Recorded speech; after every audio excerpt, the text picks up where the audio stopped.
away at any point or leave a little bit early or wasn't able to attend. So a very big welcome to our Magic Morning. It feels extra special, I think, because we are in the middle of the Great Big Breakfast, which is our big annual fundraising program, and also big opportunity for everyone to have a great big breakfast. That's whether that's with your colleagues, your family, your friends, your pets. Please do look on our website or social media to look into how you can get involved if you're not already. For those of you I haven't had the delight of meeting yet, my name is Lindsay McDonald. I am the Chief Executive of Magic Breakfast.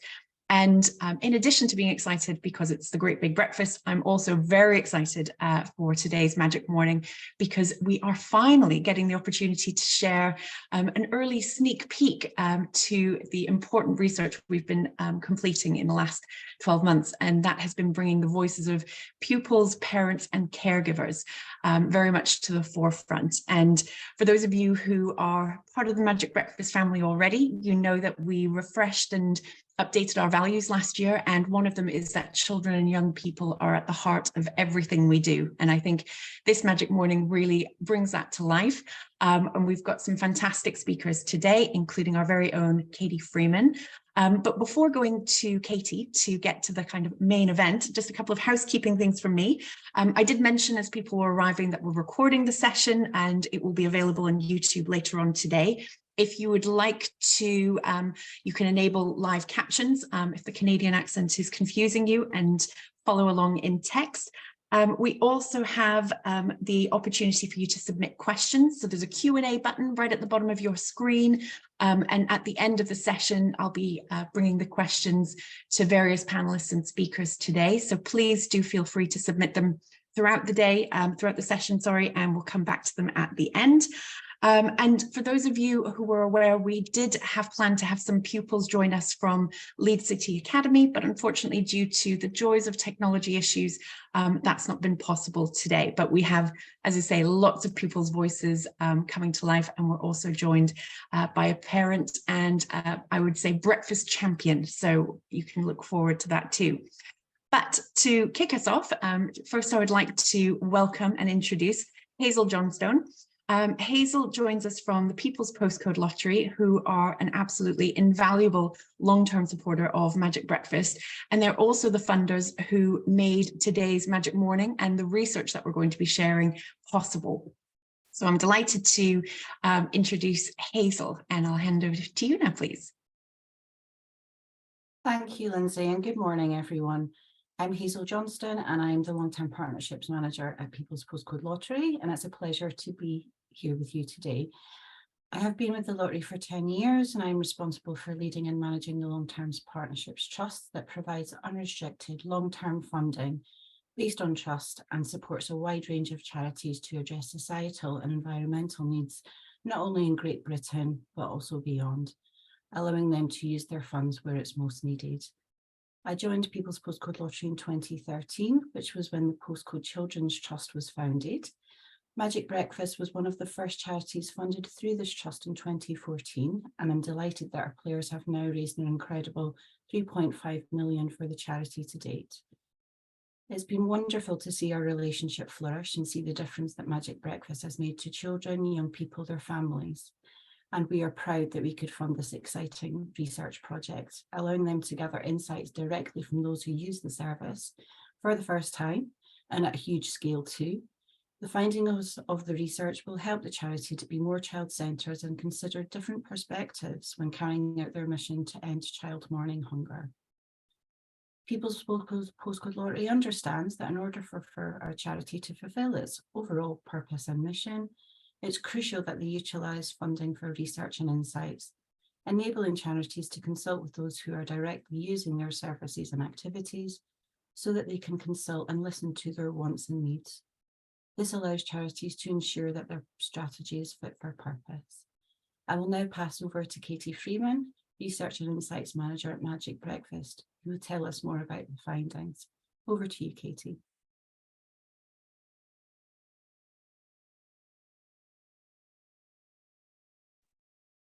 Good morning, everyone. I hope you're all very well today, and thank you for that lovely introduction, Hazel. It's been such a pleasure working with People's Postcode Lottery on this project. You've been so open to all the different ways that I've thought about capturing voices of the Magic Breakfast community.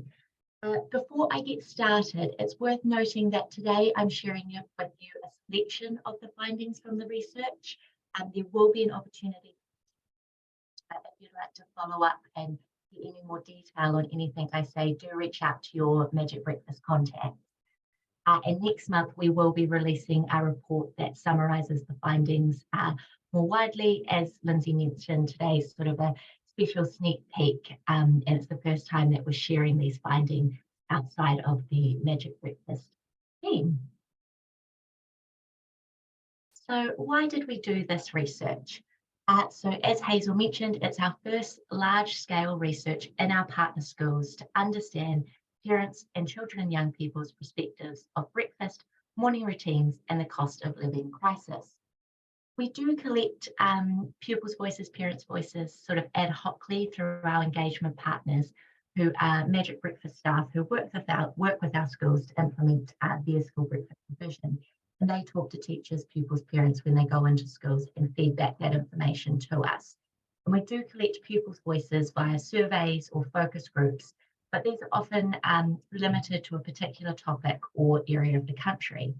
And we recognise that ad hoc data, while helpful, means we often miss certain groups. And it also just didn't give us that level of detail that we wanted to be able to reflect children and young people's and parent voices in relevant policy debates, and nor did it give us the detail that we wanted to be able to kind of inform our program and shape our strategic direction going forward. So that's why we commissioned this research. And it's also helpful just to give a little bit of context on the environment that we were operating in when these findings were collected. As you'll see from some of the slides later on, these findings are very much shaped by this environment. So the research was undertaken this academic year. It was collected between September and December 2022. And during this period, 4 million children were at risk of starting the school day too hungry to learn. And what we mean by at risk of hunger is that they're living in households who can't get enough food to meet their needs. And this can range from relying on less nutritionally dense foods, so foods that are calorie rich but nutrient poor, or it might mean that that household is skipping meals or going without food for a number of days. And children from these vulnerable households, those households at risk of hunger, often achieve worse outcomes than their peers. So, for example, in England, children from vulnerable households are on average 9 months of learning behind their peers when they finish primary school, and this doubles to 18 months by the end of secondary school. Next slide, please. Thank you. And so every Magic Breakfast partner school were given the opportunity to participate in this research, and we collected quantitative data via surveys, and then qualitative data was collected via surveys and focus groups with children and young people, and surveys and telephone interviews with parents and carers.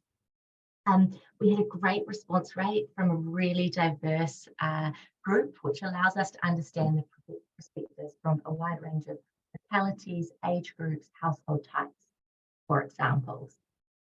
And as this research was conducted in Magic Breakfast partner schools, it's just important to note that it isn't representative of the UK population, as we work in the most vulnerable communities in England and Scotland, so the results are shaped by that.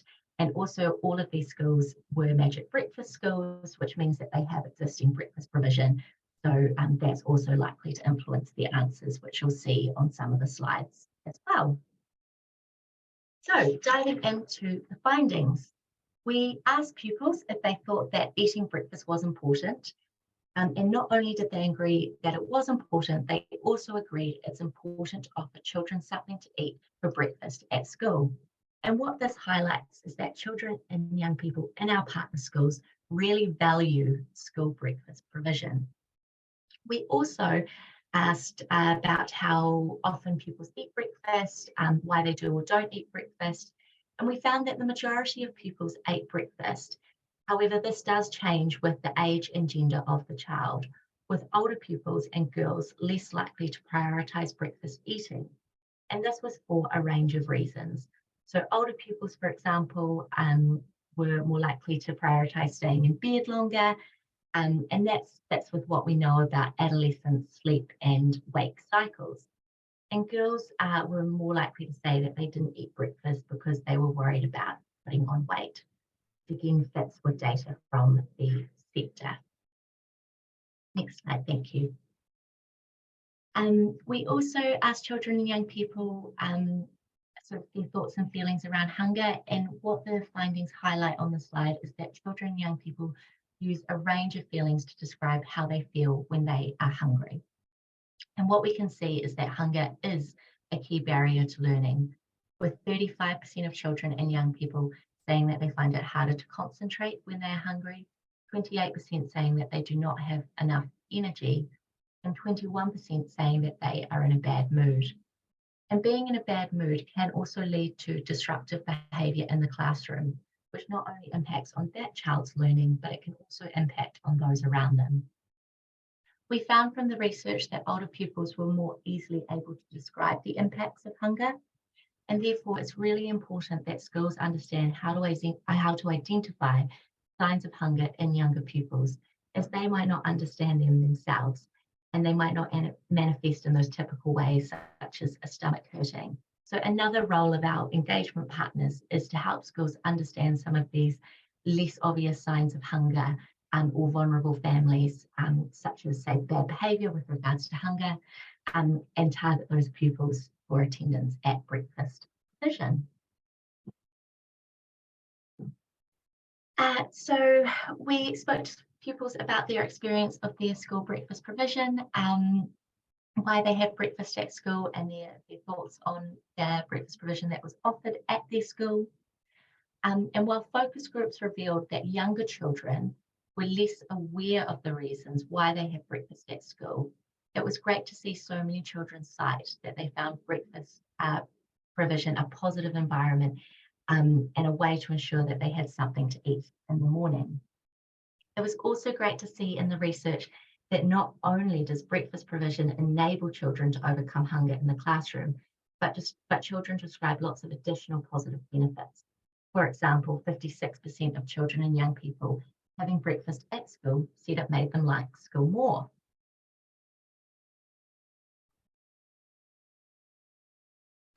In schools that have a breakfast club, which is what you likely think of when you think of having breakfast at school's breakfast provision, breakfast clubs are often hosted in a communal space, the dining hall. Children come in, help themselves to breakfast, maybe cereals, buttered bagels, and sit down and enjoy that breakfast in quite a social environment often. And in schools that had that breakfast club provision, we found that not only did it help children overcome hunger, but there were lots of additional benefits for those children that children recognised themselves. So, for example, in primary schools, primary pupils often mentioned that breakfast club was an opportunity to connect with friends. And at secondary school, pupils mentioned that it was an opportunity to catch up on homework. Pupils also talked about how it was an opportunity to talk to staff, including talking about their concerns or worries about the school day. Some pupils also were able to take on tasks and responsibilities, with some of them being breakfast monitors. And what a breakfast monitor is it's a child that volunteers to help out at breakfast clubs. So they might put out the cereals, they might hand around bagels to older pupils, and being given these responsibilities, they've said that they found this really motivating.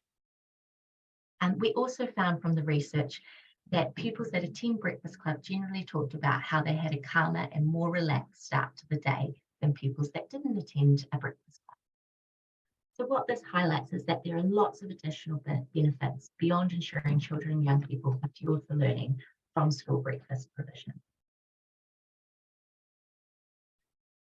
Moving on to the findings from our parents. So we also asked parents if they support school breakfast provision. And 9 in 10 parents agree that every child should have access to a healthy breakfast at the start of the school day. And this highlights that parents in our partner schools really value school breakfast provision, just like children. And not only do they value breakfast provision, but if we look at the next slide, we see that parents also recognise that eating breakfast has a positive impact on children. And we see that parents, the majority of parents believe that eating breakfast has a positive impact on a range of outcomes for their child, from attainment through to the physical and mental health of their child or children. Next slide, please. And despite breakfast being important for both parents and children, parents identified that breakfast time is often rushed in a time with lots of competing priorities and is really a sit-down meal. Common challenges that were mentioned by parents through the data collection was getting to work on time, children being fussy or picky eaters, or simply just not having the time for breakfast. It's also really important to note that the challenges faced by families changed based on the characteristics of the families. So, for example, the more children that a family had, the greater number of barriers and challenges that that family experienced, which isn't unsurprising, but still helpful to know. We found that families where a child perhaps had a disability or someone in the household has a disability, their rhetoric that came through quite strongly in this particular group was that they often had to choose between arriving at school on time or having breakfast at home. And what I just wanted to highlight here was that, different household circumstances have different impacts on breakfast time and that morning routine for families.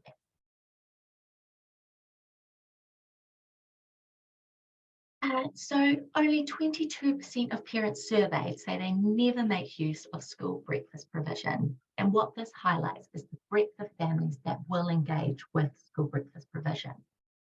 Now, some families do engage with it more than others. And from the research, we found that larger families and lower income families were more likely to use school breakfast provision.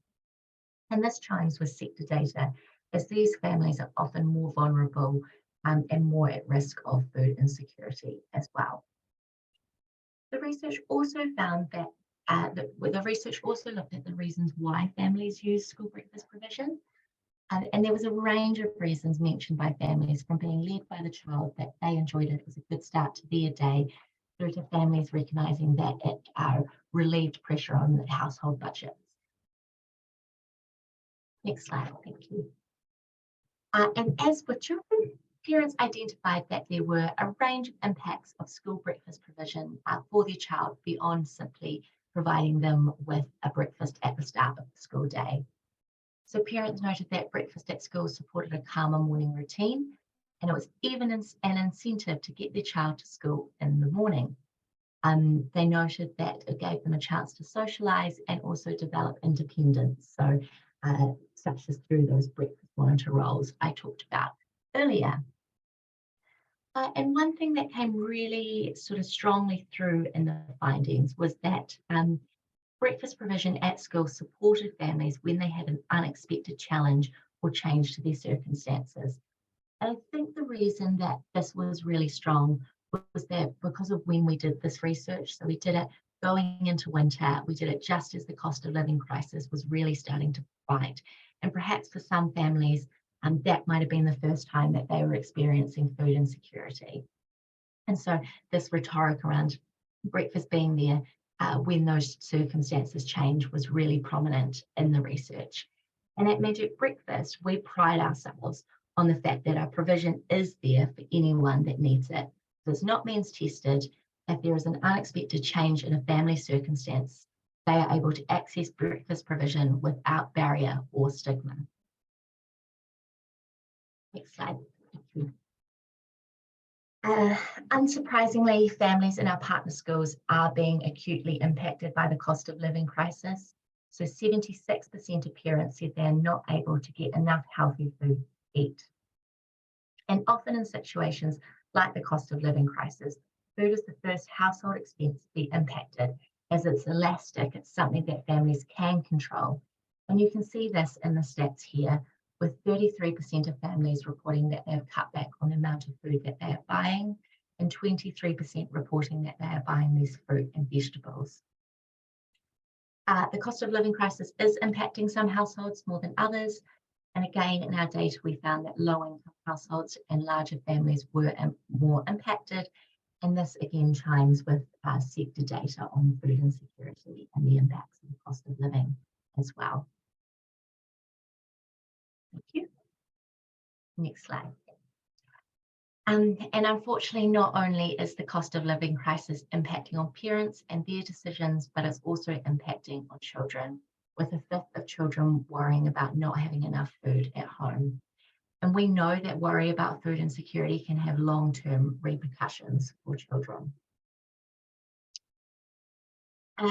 You'll see on the next slide that we also have a wealth of data. So we're able to share stories that provide a really much greater level of understanding of the mornings of children and young people and their families that we work with. And I'm just going to give you a moment now just to read through April's story up on the screens.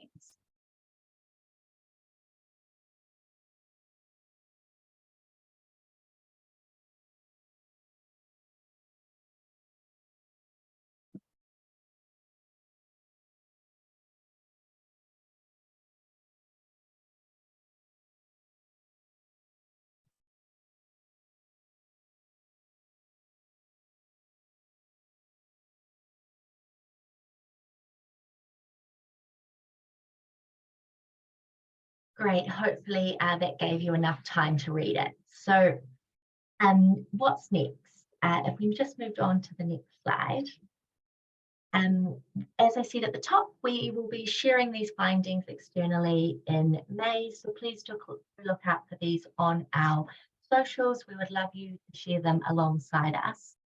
We're also going to be building in regular collection of children, young people's and parents' voices into our program delivery, so that we're able to get these insights regularly. We're also, of course, going to use them to enhance our business plans and kind of shape our future direction. And we're also going to be using these findings to enhance our service delivery. So, for example, we asked a lot of questions around the types of food that pupils eat at home, at school, what they like, what they don't like. And we'll be using these to shape our breakfast offering in the future, ensuring that it has the variety that is needed to support children and young people's diets. We'll also be building upon these findings with further research. So, for example, a theme that came through was that there are a range of barriers that lead to secondary pupils not eating breakfast in general, but also engaging with school breakfast provision. So we'd like to unpick these barriers further and are looking at commissioning a project in Scotland where we have a large number of secondary pupils and schools engaged with the program. And we're going to work with pupils to design pilots that overcome these barriers. And just before I finish up, on my last slide, I just wanted to leave my last words to come from a parent in one of our partner schools. So if we could just move on to get thank you. Before I pass back to Lindsay, but thank you so much for your time this morning.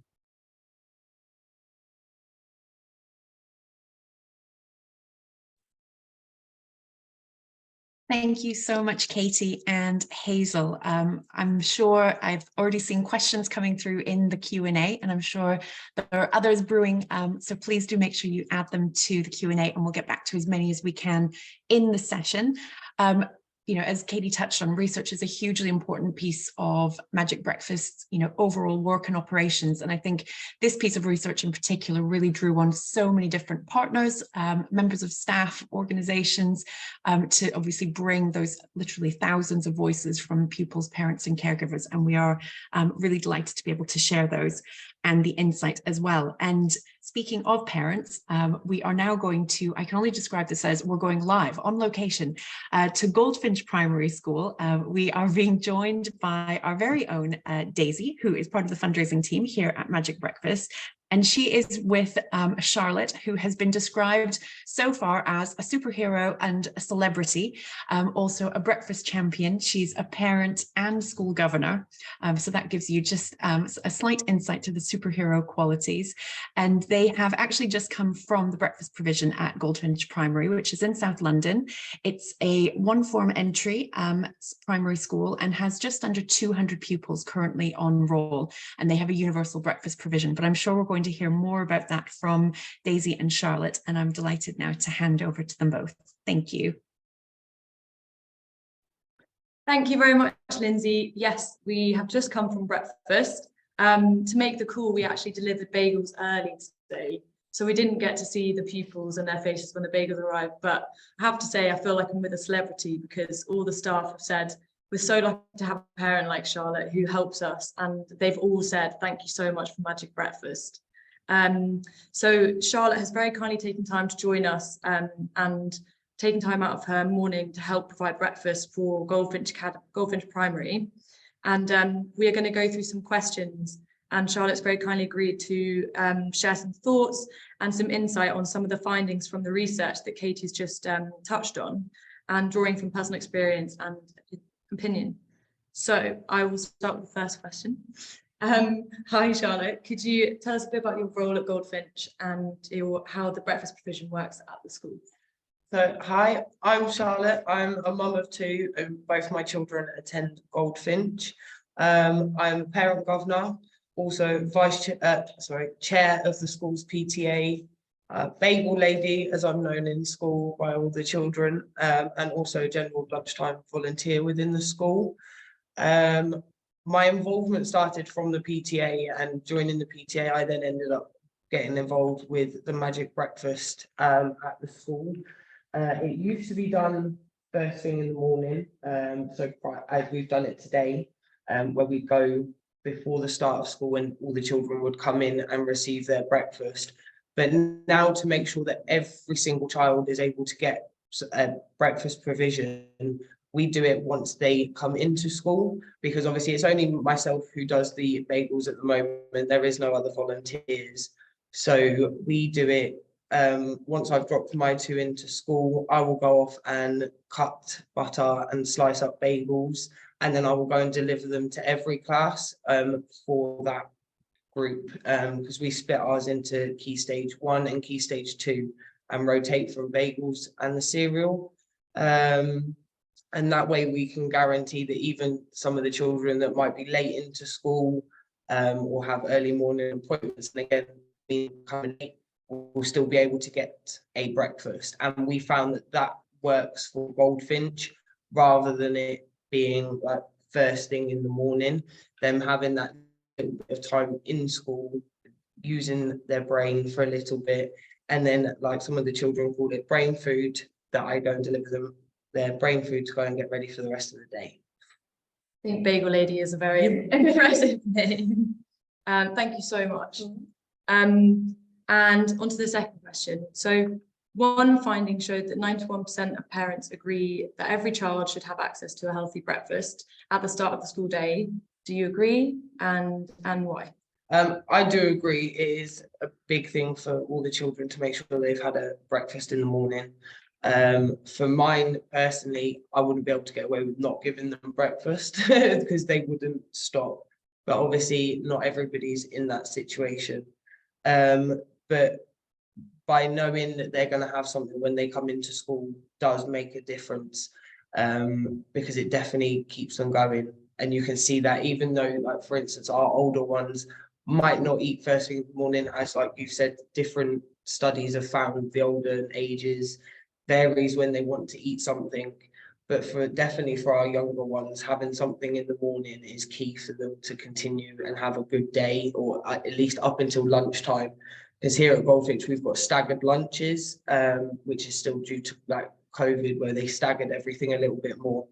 And some children will have to obviously wait even longer. So if they haven't had anything at home, that's really difficult. So that's why I love the fact of being able to go and give them all breakfast and knowing that all the children have had something. Because I think if I was a parent who wasn't able to do that at home, I would definitely yeah, it would make me feel happier and I wouldn't worry as much. But knowing that the children have got breakfast is definitely a big yes. Thank you very much. And on to the third question. So another finding suggests that a magic breakfast has value beyond the physiological benefits to a child.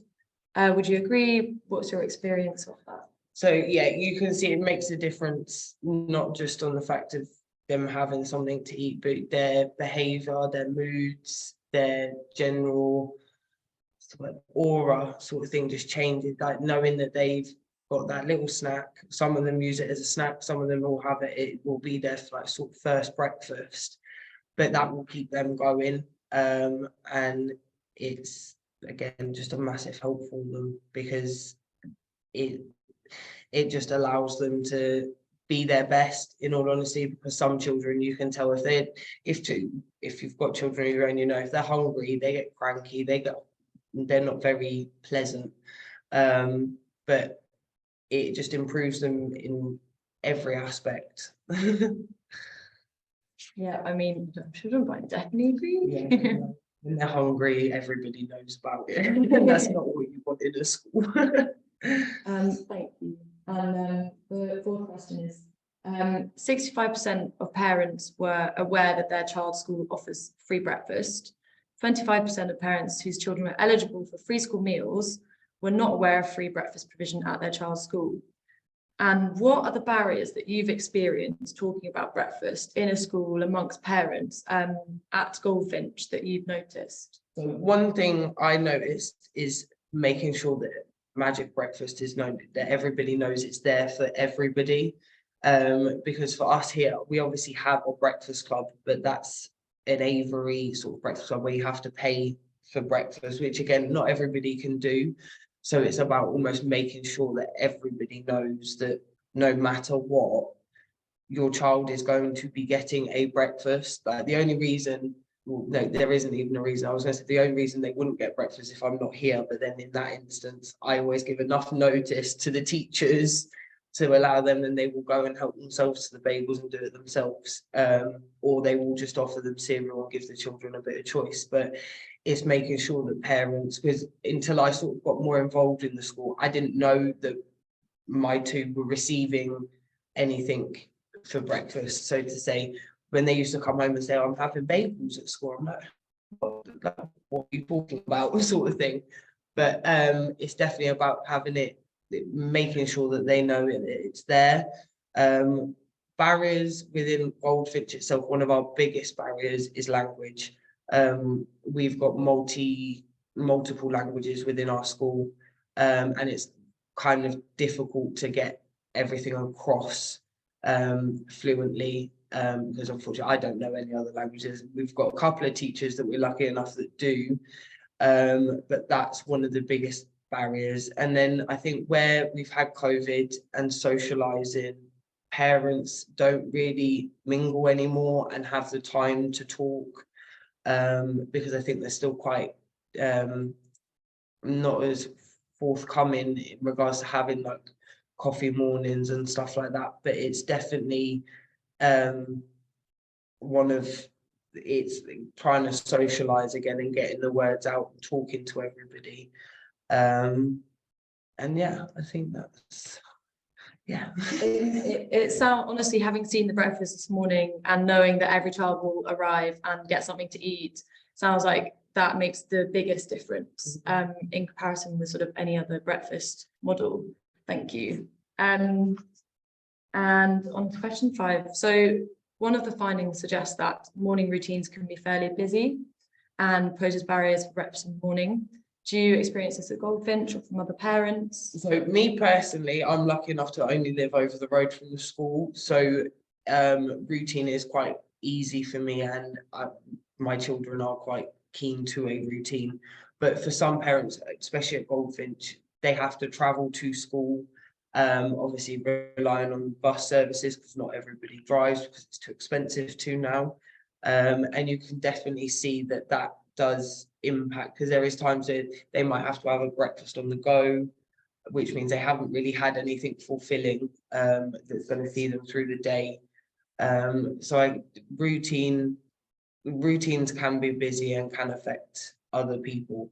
But then that's again where it needs to be put out that your child will still get given something in school, because I think if I was a parent who was running late and knew I was only able to give them maybe a cereal bar on the way to school, knowing that they'd sort of have to wait until lunchtime, they'd probably give me a bit of that mum guilt sort of thing. But knowing that they're going to have something, it's not a case of relying, but it is for some parents, and it's knowing that their child's still going to get something decent and going to fuel them for the rest of the day. And I think again that also then helps getting the children to school as well, is knowing that there's something here. Thank you. And then, so question 6, one of the findings shows, as a charity, we've noticed the impact that inflation and the rising cost of living is having on our services, and parents discussed budgets not going as far as they used to, requiring greater planning of food shops, with more families working on a need to buy basis, with fewer treats and ad hoc purchases than in the past. As a parent at Goldfinch, or from your own personal experience, have you had any sort of similar experiences or experienced any conversations around this? Well, in the past 6 months, I've had to go use our local food bank, which I'm thankful for the school for being able to put me in touch with them, because they have been a lifesaver, because we've had various issues with income, and it's just not stretching. I'm trying to afford with the like fuel bills and everything like that, and food. It's difficult to get by, and I think it's important that it's spoken about. Like, I do have conversations. I've overheard quite a few parents, to be honest, using the food bank more, and you can see it as well, with the amount of like the delivery trucks for the food bank. And it's nice that there isn't any stigma anymore. It used to be like, I didn't, up until a few years ago, I would have been one of the people that I'm not going to a food bank. But it's when you need them, they are there, and I'm grateful for it, because there's been times that I'm like, what am I going to do? And then I've been able to put a meal together with something that they've given me, and it relaxes you a little bit. I would use them in like little groups, slots. So I sort of have like 4 weeks where I know I'm going to, on a certain day, have a food delivery, and it relaxes you a little bit, because it means the money that you would be spending, I can then put aside for when I need to go and do a proper shop. But even the thought of going shopping sometimes brings me to tears. I'm going around the shops and doing it. There's been times that I've gone in with a budget, a note, and I'm going around with a calculator, and I've still had to then put things back, and I'm having to choose out of just essentials whether or not I can buy everything, because of the cost of living. It's just gone through the roof, and it's heartbreaking, to be fair, because there is families out there that in a way are too proud to go and ask for help. And I was one of them, but it got to the point I was like, if I don't go and ask for help, then we are all going to start going hungry, sort of thing. And that is the last thing that I want. Like, I have sacrificed meals for myself to make sure that my two will eat, and stuff like that. But it's the cost of living's having an impact, I think, on everybody. And it's not just affecting one certain type of person, it's affecting everybody. And I think we're going to start seeing more of an impact on it. We're seeing it now, but I think there's going to be a long-term impact of the cost of living, which I think is going to be a difficult one to get everybody through. But thank you very much. Thank you for sharing that. I'm hoping that now it's back to school time. Yeah. It's a bit of a... Yeah, everything's calming down a little bit. And because it's the weather's warming up, not having to put as much on my electric meters and gas meters and stuff like that. So it's going to be a bit better. But it's one of them that, for me personally, I'm already planning for the winter. Yeah. So making sure I can put money aside for the extra bills, the extra cost of everything, and also the 6 weeks holiday. Yeah. That's the big one as well. But yeah, at least breakfast is sorted. Definitely. Hopefully that can help tiny bit. Thank you very much for sharing that. There's 2 more questions, and the question 7 is, parents noted that socialising and developing independence were also positive impacts of school breakfast provision. Alongside this, families with children with additional needs or disabilities, or households with disabilities, noted that school breakfast provision supported managing these in the morning. What's your experience of this? Do you have any personal experience or thoughts from being involved in golfing? So I have a young boy in school who he remembers the routine and the days that his key stage will have bagels. And part of his morning routine is to come and find me. He was non-verbal to start with, wouldn't talk to anybody new unless he knew exactly who you were, but would come in and speak to me and ask for his part of the bagel or his bagel, and would then go on and carry on his rest of his day. But he does that every time I'm in doing their class. He knows and will come in, and I almost now wait for him to come in and ask for his bit of bagel, because it makes me happy knowing that I've helped him develop a little bit by talking to somebody new. And it's that communication skills, he uses his manners, but it's part of his morning routine on them certain days. He knows that walking up to the classroom, he will come in and find me, and I wait to hear the door open. And you can see the difference that it makes on his face. But then there's also quite a few other children that they like getting something extra as well, in a way, because for some of our children, they can take it away. It's not something where we're not saying you need to sit down and eat it here and now. They're able to pick a piece of bagel and go. If we've got our sensory room, some of them might want to take it to their sensory room. But no, definitely it does. I think for a lot of children with that SEND, it's the routine of it helps as well. And that's why I stick to an exact routine, that this is the days. I've got a spreadsheet that tells me exactly what day, who's having what, and I will stick to that because I know that it helps them. And that's what I'm here for, is to make sure it's helpful for them.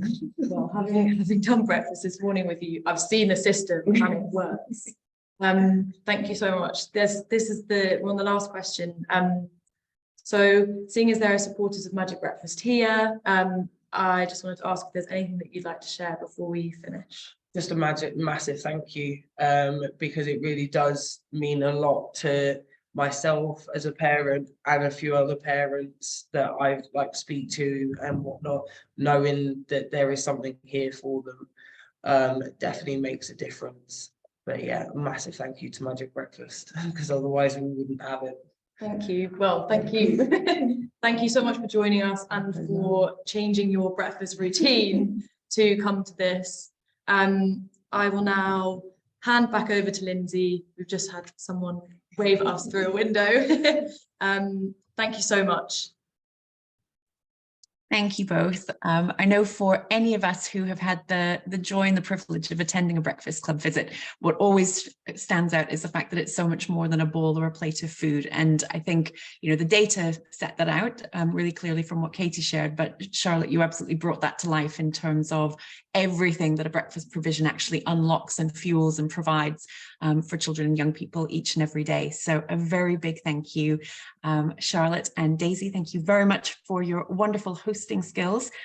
So we now have an opportunity for questions. So I'm going to ask to have all of our wonderful panel members and speakers brought back on camera so we can bring each of them in. We've got several questions that have come through in the Q&A. Please feel free to add any others that you might have. And the first question I'm going to ask is for you, Hazel. And I think this is a really important question, not just for Magic Breakfast, but actually for philanthropy and for the charity sector and social change organisations as a whole. Do PPL often fund research, and what are the benefits of funding research compared to other types of work? That's a good question. But we work with 100 charity partners on an ongoing basis, and our premise is to provide unrestricted funding. Our partners decide on where they feel they should use that money to make the most impact to that organisation. So ultimately, we want we want charities to use our funding to strengthen their organisations to do more. And this could be through research or investment in fundraising campaigns, advocacy, and also obviously, direct programmes that are helping and working with people on a day-to-day basis. Anything is open for discussion with us, as long as it's in line with each of our trust strategies and also the charity's own strategy and their aims and ambitions. We believe that, you guys are the experts in what you do, and we trust you to make the right decisions on behalf of those people that you are there to support and help. And think in terms of benefits of research. It allows charities to see insights and trends, so which can really highlight and show where their support is most needed. It can highlight areas for improvement, and it can help strengthen and showcase their impact and delivery. It can also amplify public exposure as well, so that could mean new donors or new funders come forward going, great, hadn't heard about this organisation, what they're doing, their research really supports what they do, and that there is a need to do more. And yeah, it gives an opportunity to kind of impact their delivery, and also to share with other charities that might be working in a similar line of work as well, to really kind of drive forward that societal change in many areas. Wonderful. Thank you, Hazel. And I think that leads us very nicely into a question for Katie, if that's all right, please. So Katie, how does this research differ from the annual measuring and monitoring M&M survey? And for you, what was the biggest surprise that came out of the research? Thanks, Lizzie. Someone that knows our work well. So for those that don't know, our measuring monitoring survey is an annual survey that we've done for at least 10 years, I think, and it allows us to collect data and compare that across years so we can look at trends, and it also allows us to collect data once a year that kind of captures what was happening in that year or moment in time. And the biggest difference between that and the research that I shared today is that research is completed by teachers in our partner schools. So teachers reflect on their experiences of breakfast provision, what's happening in that particular school, and they might share stories of children and young people and parents engaging with the breakfast provision, but it's through the lens of the teacher. And so that's the biggest difference. This project was getting that lens of children and young people and parents and their caregivers. And in terms of the most surprising thing, there was a few interesting things that came out. I'm going to pick a couple. So one thing I just thought was really interesting was, and maybe others won't think so, but the sort of lack of variety in general of what people have for breakfast for those that have breakfast at home. I had all of the things that we often provide in breakfast provisions. So the most common things were toast, cereal, bagels, which I wonder if we've had any influence on that, and fruit. And so I guess often I think that just shows that mornings are busy, so something simple, easy is needed in the morning. So it was interesting to see that. I did find it quite worrying, the number of children in partner schools that are worrying about having access to food at home. That's something that is coming through in the sector. However, having that perspective from children, that isn't something, it's often from, again, parents or just general research on households in the sector. So having the stat that a fifth of children are worrying about food at home, I think that's a really powerful stat. And it didn't maybe surprise me, but it just sort of really reinforced things from a child's perspective, which I found quite helpful. And there were a few moments that made me laugh, when asking children about what they most enjoy about breakfast provision, my friend Mohammed, or getting to butter my own bagel and things like that. So there were lots of nice comments as well that just put a smile. Brilliant. Thank you, Katie. And just actually a quick question as well as a follow-up, if that's all right. Are you able to pick up the question from Helen, just asking about are all children eligible for free breakfast if they are attending a school breakfast club? Yeah, so at a Magic Breakfast partner school, any child will be able to access breakfast provision. So that's one of our tenets, that if you'd like to have breakfast at school, you will be able to access it. And that doesn't necessarily mean that you will be able to access a breakfast club. So it sort of depends on how the school is set up to run their breakfast provision. So some schools will have bagels in the classroom, and some older schools will just allow you to kind of grab food on your way, maybe a sandwich, or go to a particular room and sit down and have cereal. So there might not be a sit-down breakfast club. In schools that do have a sit-down breakfast club, there's lots of different ways of running them. Sometimes it might be any child can attend. As Charlotte mentioned, some schools will have a paid-for provision, so that might be a barrier for some families to be able to attend that provision. So not every child would be able to attend that. And also, there's something that's called a two-track model, where some pupils are able to attend breakfast club for free, and other pupils might have paid. So it depends a little bit on the school, but every child in a Magic Breakfast Partner school could access breakfast provision in some form through some model if they need it. Brilliant. Thank you, Katie. And before I come to Charlotte with a couple of questions for her, there are two that I think actually tie in quite nicely. So one from Andy asking, what research outcomes am I most excited about and which most concern me? I will avoid saying all of them excite me because, I think, as Katie touched on, actually just having this insight from the children, the young people who we exist to support, and also their families, is such rich and valuable data. And I think for us, the really powerful piece is better understanding, their lives, their lived experience on a daily, day-to-day basis. What are the daily reasons why a child might show up at school too hungry to learn? And I think the variety of reasons really stood out. And I think in terms of what is exciting, it speaks a little bit to the question that Lindsay Hart had asked, which is, how do we plan to use this research to influence change at a national level?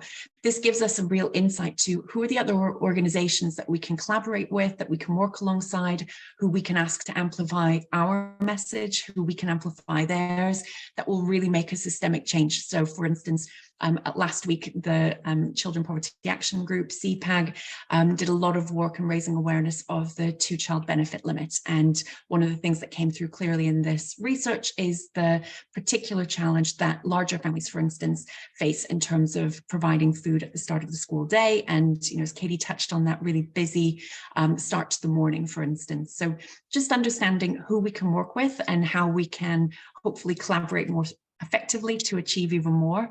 And in terms of what's most concerning, it's very much as Katie said, I think just hearing, I think we're all to some extent becoming worryingly immune to some of the media reports and the news about the cost of living crisis. And something we talked about quite early on at Magic Breakfast, it was probably about a year ago actually, was actually this isn't a crisis, because that suggests that it is something that is finite. It will start, it will stop, and it will go away. And what we know is that before the pandemic, there were 1.7 million children and young people at risk of hunger at the start of the day. And, I think that is already, an absolutely dire catastrophe for a country even as rich and as wealthy as the UK. That has more than doubled in the last 2 years. And, Magic Breakfast will be part of the very loud effort to make sure that is a key priority going into the next general election and policy making and decision making in all governments. So with that, we were going to come to Charlotte and a couple of brilliant questions for you. One is, are you doing all of this on a voluntary basis? With the wonderful follow-up of, wow, you're doing such an incredible job, and the entire school community is so lucky to have you. And I think that is absolutely true. And I think Magic Breakfast counts itself lucky to have you as well. So are you a volunteer, and what is the single biggest difference that breakfast makes in your school?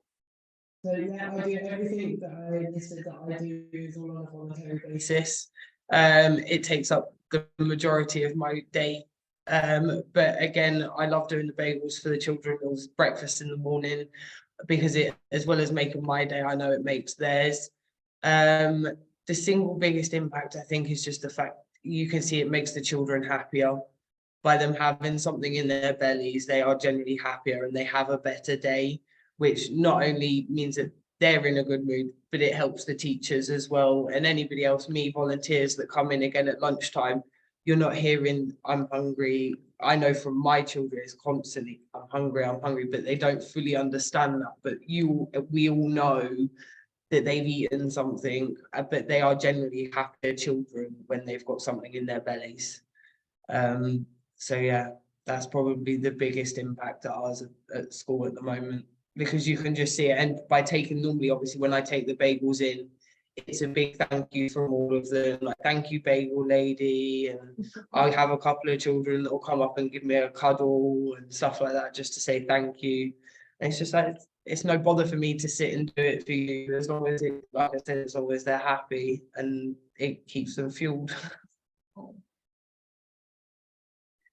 I can imagine as well, I was just reflecting before joining Magic Breakfast, I worked in youth unemployment services, and what we would often hear from young people who were coming to us at 16 years and older was that they'd maybe never had that trusted relationship, that really strong relationship at school. And I can imagine for so many children, you are that trusted relationship, that person who shows them genuine care and compassion and love at the start of every single school day, and that will make them want to go to school.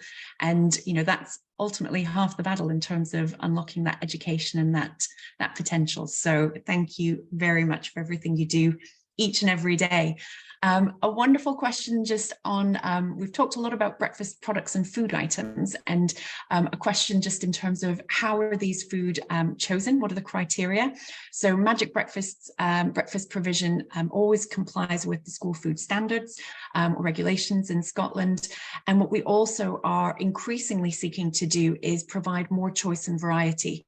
Again, going back to what has really come to light, I think, through this research is the, really varied children and young people who are accessing Magic Breakfast provision, but also what you touched on, Charlotte, around, maybe English as a second language, and possibly some of the pupils who aren't aware of Magic Breakfast, for instance, or who aren't accessing it. I think continuing to explore how we can make it even more accessible, more inclusive, and introducing more choice and variety in those food items is ultimately the way, we can best ensure that it's healthy and providing that nutrition and best possible start to the day.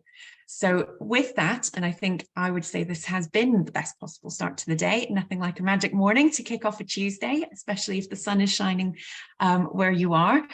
If I can just say another very big thank you to all of our speakers. If you're sat somewhere, either in private or public, just do a quiet round of applause for Charlotte and Daisy, and for Katie and for Hazel. Also Matthew, who is behind the scenes, the wizard who is moving all of us around and hopefully making sure that we're all audible, that our closed captions are effective, and we'll be putting the recording up for you to share with colleagues or anyone you might want to tell a little bit more about Magic Breakfast, which we would very much appreciate. And also, in the spirit of research and evaluation always being very important to Magic Breakfast, always wanting to learn and improve, we will be sending a survey, and we do very much take on board all of the suggestions, the feedback, and the suggestions for future Magic Morning topics and approaches. So please do complete that and have an absolutely magical rest of your day. Thank you very much for joining us, and thank you very much for your support. And thank you very much, Hazel, for supporting the research, and thank you to the players of Postcode Lottery. It's very much appreciated, and I think has unlocked lots of new learning and insight for all of us. So have a wonderful day, everyone. Thank you.